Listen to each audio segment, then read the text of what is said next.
obscure world of parking. We use it every day, but have we really capitalized on the intricacies of our industry?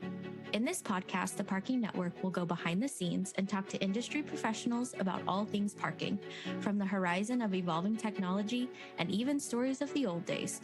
We hope to encourage and inspire operators and property managers alike to look at parking through a new lens. All right. Hello, everybody, and welcome to the Our Parking Industry Podcast. I am Krista Olien, and I'm here with Clyde Wilson and Leigh Thomas, and we are going to recap Season 2 today.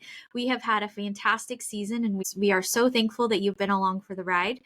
We've talked with different parking professionals. We have discussed topics that are both challenging and futuristic. We've also discussed topics of success. We've heard a lot of success stories this season, and so we are going to recap some of those interviews, some of our favorite topics, and some of the goals we have for next season. So let's kick it off. We have 3 terms that just seem to come up in every single episode in one way or another. And those are collaboration, communication, and standardization. Even in our most recent episode, we talked about standardization between off-street and on-street parking. So those just keep coming up. We believe that they are some of the 3 foundational topics that will help transform a struggling, challenging parking facility operation to a successful one if we focus on those 3 topics. If we think about the term collaboration, what does that mean to you, Leigh? What does collaboration mean, or how have you seen that applied or discussed in this season? Yeah, we talked about it a few episodes ago. I think it was after the Rick West interview. We talked about this idea of, build, borrow, or buy, and how so often our instinct is to recognize a problem and then reinvent a wheel to create a solution. But we miss out on the fact that someone else may have already found and implemented and tested and proven a solution. So sometimes we need to pick up the phone and give somebody a call and ask for what they're doing, what works for them. So maybe borrow a solution or buy a solution instead of reinventing the wheel. And so one of the things that I have found that is beneficial to attending conventions is I get to meet so many people and make new friends and see old friends. And it just gives me an idea of who I can call when I need a solution. Yeah, and I think this concept of buying something maybe gets applied in a non-appropriate way. So we can throw money at things, but we have to be thoughtful with our purchases. And like Leigh was saying, find something that has been tested and proven, not just the newest thing on the market. So newer is not always better. It's usually those time-tested things that actually suit our facility the best. So being thoughtful with those buying decisions is kind of a secondary factor to that build, borrow, buy. Yeah, one of the very, very basics, and I think we talk about it a lot, is we have to become better buyers than we used to. There used to be 3 sets of parking equipment in the market. You could buy one of 3. They were all 3. 2 were identical, and 1 was different. Failed a lot. And now all of a sudden we have parks equipment coming to us from everywhere. And there's always these tech guys out there because we're a technical industry now. The whole university system is full of producing tech guys who can sit down and think of, you have a problem, and they decide what the problem is. They don't really know. And then they create something they think, I've got the solution to the problem. And when we buy from them, we validate them. We have to become better buyers. So we have to collaborate better to be sure we understand what they're selling. Has somebody bought it? What really happened there? And we have to do a much better job of this. And that was something that in the past we didn't have to do quite as good a job of because there were only really 2. And you really have to understand your problem before you can find the solution. That seems to be a missing piece a lot of the time, is we think we understand the problem, but we actually don't. Very much a problem, yes. So about standardization, this came up in our most recent interview with Julie. She talked a lot about compliance being the foundation. And so standardization would help our parkers be compliant. Clyde, you've written about standardization in our newsletter for many, many months this past year. Could you talk to us about standardization? What does the industry need? What would work? Tell us your thoughts on that. Well, I think standardization was always a problem for us, but today, look at what we've transitioned into. And you've heard me say it a zillion times. You can't have the customer drive into the entrance of a parking facility and have to get out a book and read how to get in here and how to get out. Um, Standardization was always a problem for us in the past, but now it's a problem for us times 20 because we've changed who we are. You're an electronic purchase. You have all of these different age ranges of people that are trying to park in your garage. Some are more technically adept than others, and we're making it more difficult for them. I don't drive up and just pull a ticket anymore. I have to do something. Or sometimes I don't have to do anything. The gate just goes up, and I don't know why. What do I do now? So then as I walk through the garage or drive through the garage or get in the elevators, there's all these signs with QR codes all over the place. And I'm supposed to know what to do with those. And I've never scanned a QR code in my life. That's not true for me, but the parker. So what do I do with this? And if I scan the QR code, what happens to me? And then what are the rates? How does this apply to me? So standardization is an important part of what we do because we deal with so many age ranges on street and off street.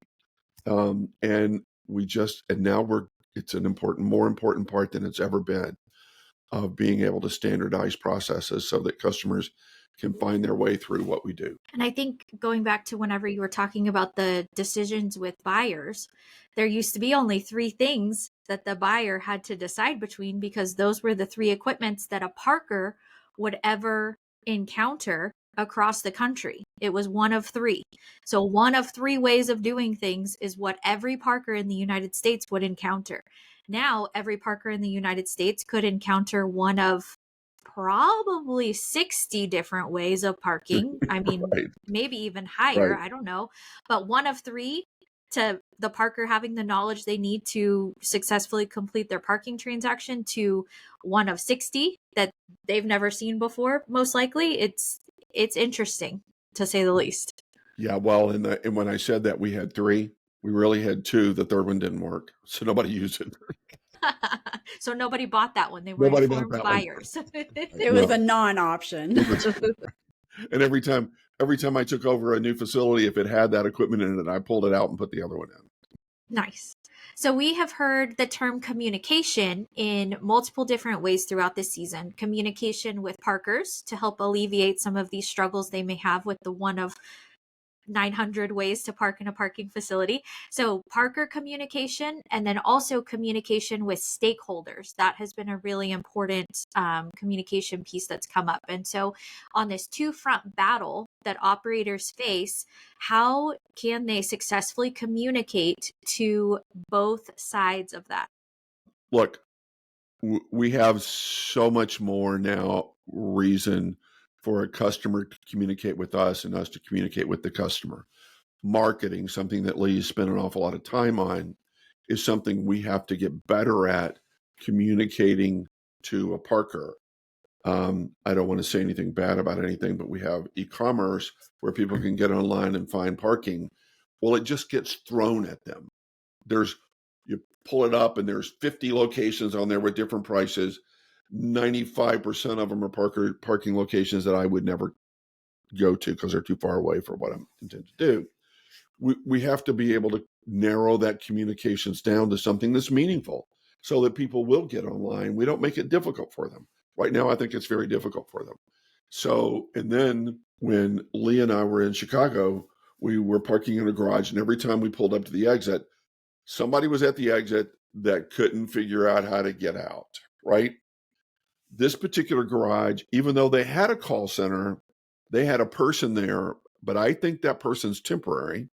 And eventually that's going to go to a communication center. So you now have to be able to communicate with people sitting somewhere else and understanding how license plate systems work or how payment systems work and explaining that to them.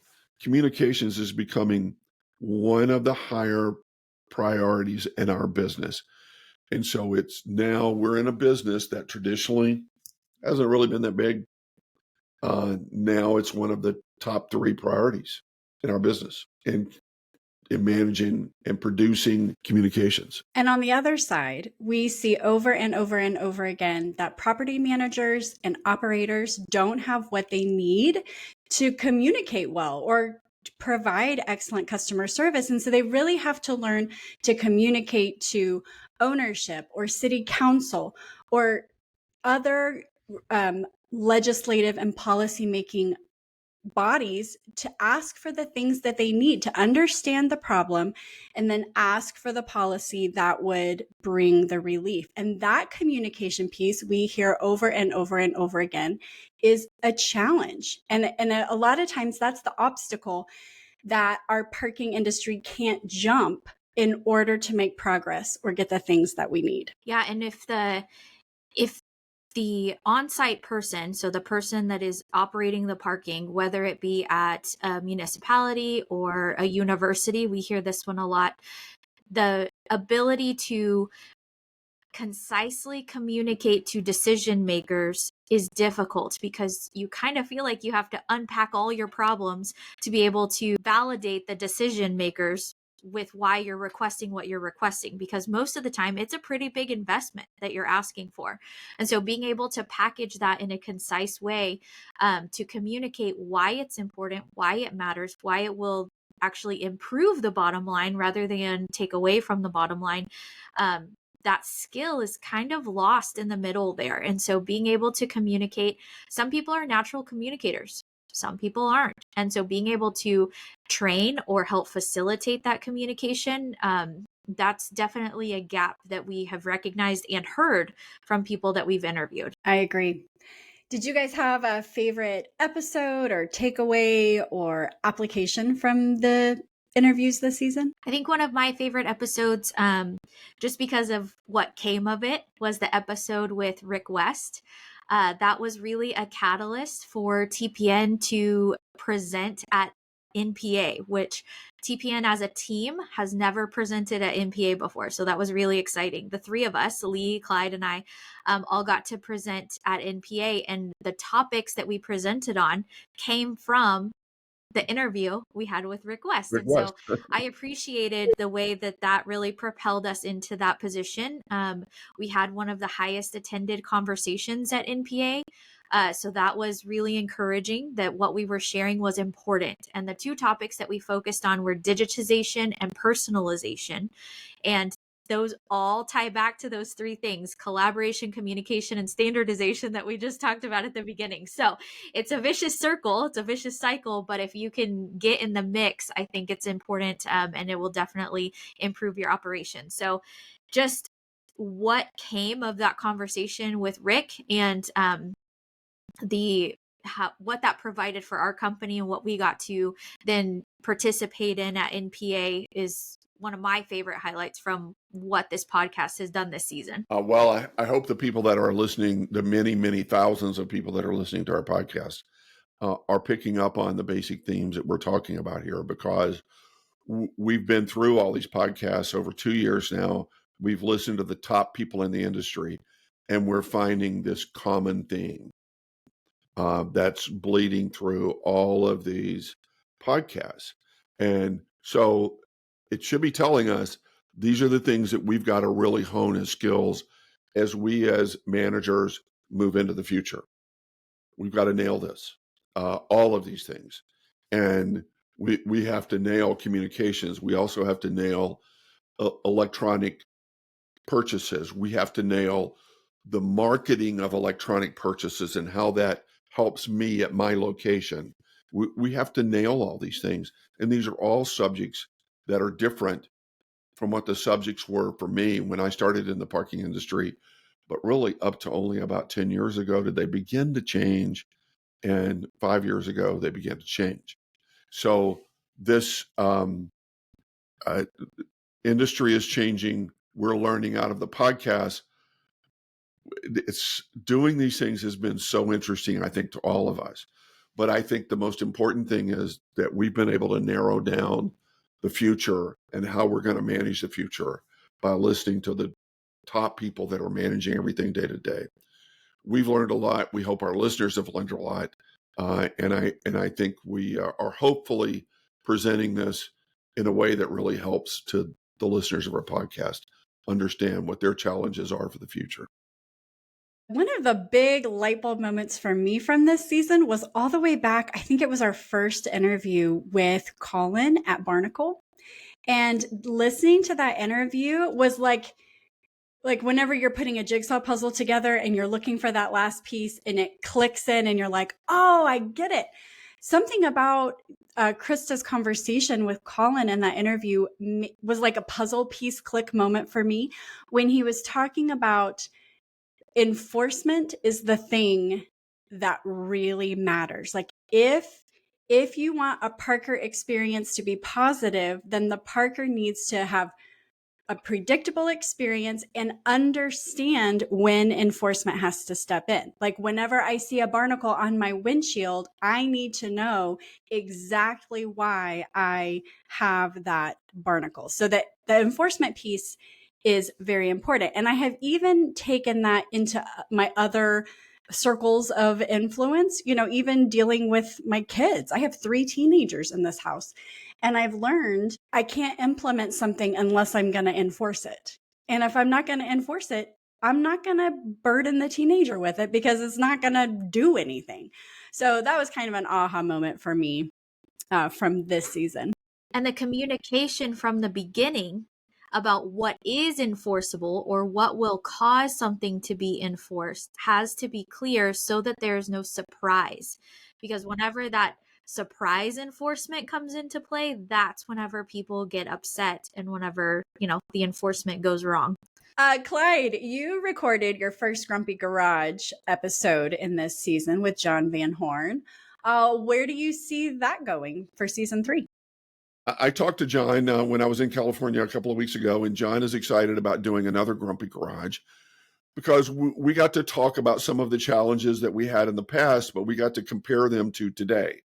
And we really, really enjoyed that. And we felt like we were producing something that was meaningful. John and I have had a long history of dealing with the parking business, but we see it in 2 different ways.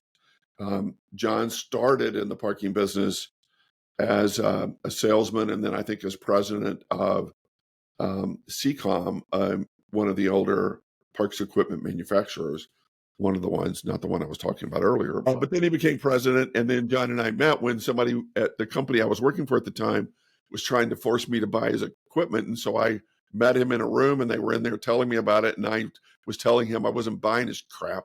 And so our first meeting was an argument, and we've turned into long-term friends since then. But he then became Parking Today, and we've been a big supporter of Parking Today. And John's dad was a newspaper guy. So what a perfect guy to manage that communications of the parking business, of producing the magazine and all of the other information that they put out that we in the parking industry read about. So it was a pleasure. So being able to we've known each other for now 30 years, and to be able to have the Grumpy Garage podcast where we argue about the things from the past and how they relate to the future. So it was fun. And I hope to do it again, and I hope people enjoy it. Krista, we're looking ahead to season 3. I think we're going to take a short break to give our producer some very important mental health time. But then we're going to jump into season 3. So Krista, do you have any goals for what is in the future? Yeah, definitely. I think one thing we're looking at is this season we did a 1-to-1 interview follow-up ratio. So we had 1 interview, then we would have our TPN roundtable follow-up episode.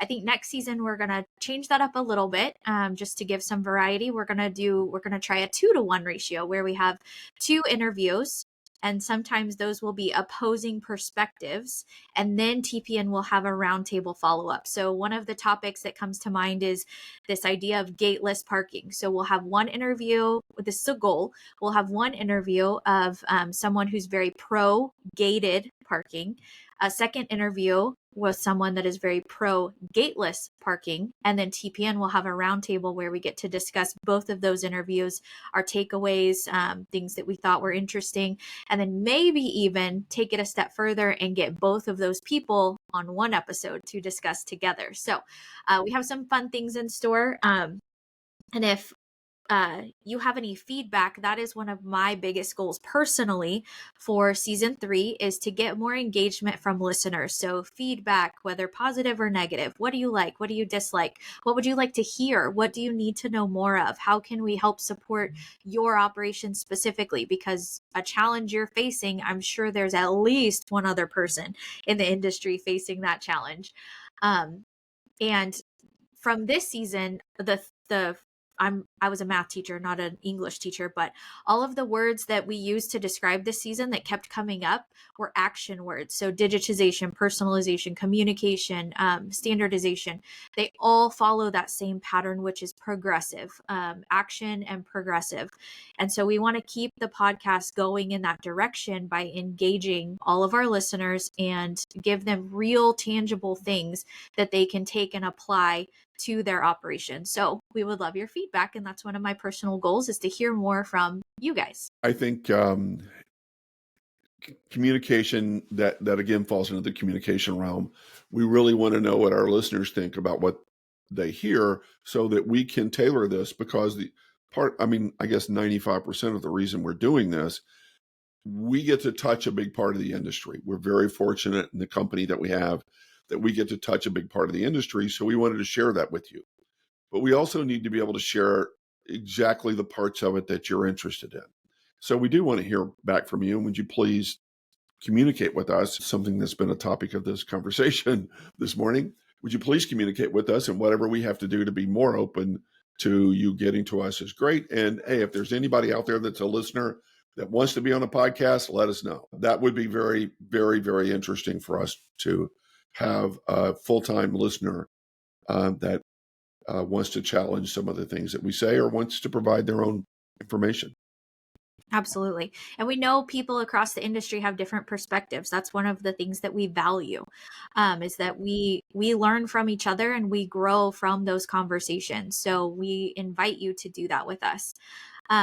Leigh, what's one of your goals for season 3? Thanks for asking. I think I'd like to start by just expressing my gratitude for this podcast. It's something that I do because it's part of my job. I have to admit that I really am so grateful for the opportunity, not only participating in the production of it and the fine-tuning of myself to engage in it appropriately, but also just all of these amazing people that I've had conversations with. I think that is the thing that has propelled my knowledge of the history of this industry, my awareness of its complexity, but also maybe a tenderness towards doing this well, and it's worth working for. Those are just kind of the big things I've learned from participating in this podcast. So I also am aware that like Clyde mentioned, I have kind of a unique role in this, in that I get to talk to all of these amazing people, Krista and Clyde included,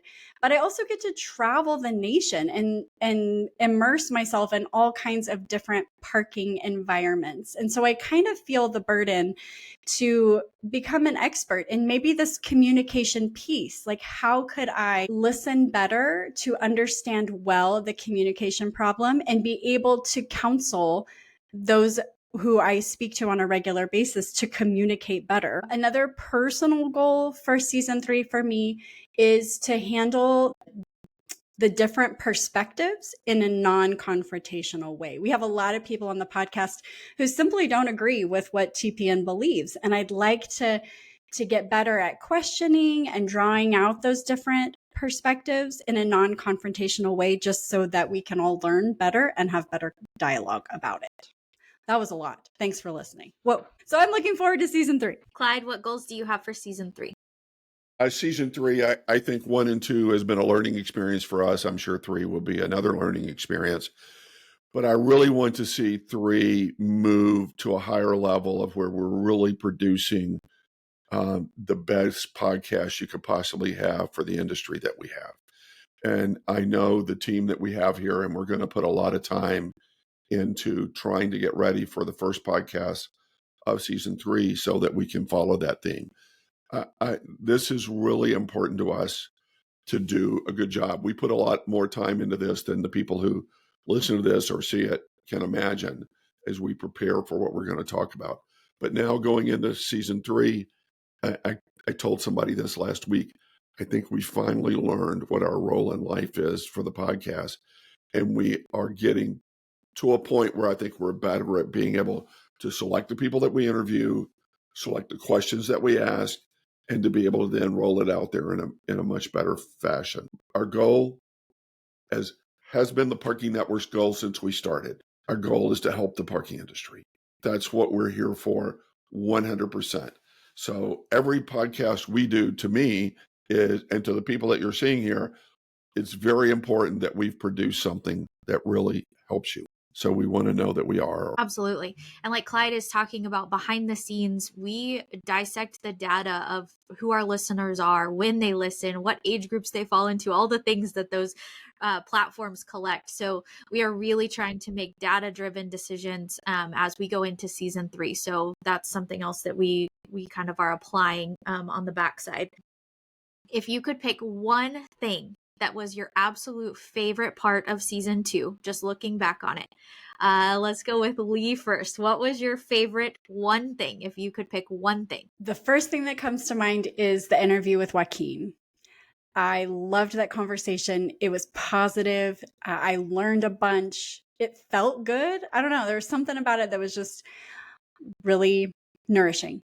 That's my one thing. Whenever you step away from conversations and you're like, that was good. That feels good. Yeah. That felt good. And it's maybe not one thing that made it so good, but just the whole thing. Clyde, what's your one thing? I think my one thing is that we have, I don't know that it's the one thing, but I think it's the understanding that we've narrowed down the major topics that we need to be able to work on in the parking industry. It's been interesting going through all the podcasts that we've done over 2 years, and especially this year, how it's really come down to a common theme, basically 3 topics. And I don't think I ever thought about that before in quite that way, but it's now we've learned that there's a common theme here that we have to all as an industry get better at. If we can't win this common challenge, then we're going to not have done our job in the future. Absolutely. So my one thing from this season, just to wrap up this episode, is how the 3 of us have grown to working together in this type of environment. So I think back to season 1 and, the beginning parts, even middle parts of season 2, we interrupted each other all the time. We couldn't, our reactions and our engagement was not quite fine-tuned yet. And I think as we get closer to the end of season 2 and go into season 3, I think we've really learned how to do this remote interview, weird environment type thing. I think we've really excelled in getting that down to a science. So I appreciate that. And I appreciate all that I've learned from both of you throughout season 1 and season 2. Krista, that's terribly interesting to hear, because I have 45 years in the parking business and a few more, 20 on top of that, of life in general. I've enjoyed this more than I think I've enjoyed anything. And I realize what you've said is very accurate.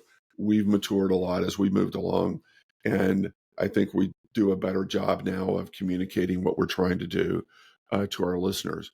So that it's terribly interesting that you said that. It's I'm so glad to hear that this has helped. So we as a team are here to really work for the people that are our listeners and to produce the best information in a way that you'll enjoy it.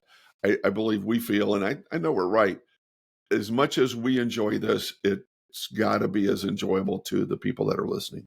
It's been terribly interesting to be able to see the statistics that we get from the podcast provider services, so that we can really look at and evaluate what we're doing and who's liked what we're doing. Absolutely. And the 40 and 50-year-old guys, you're doing great. The 20-year-olds are still working on them. And I do want to give a shout out to Shiloh and Tori. They work behind the scenes to produce this and make it what it is whenever it reaches your ears on the other end of the line.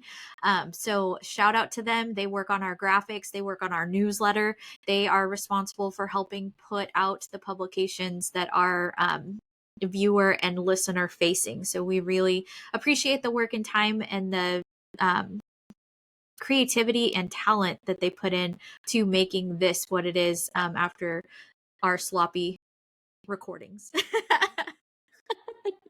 So that you don't have to listen to the worst parts. That's right. They cut out the extra long monologues, the tapping, and the coughing fits. They're geniuses. Yes.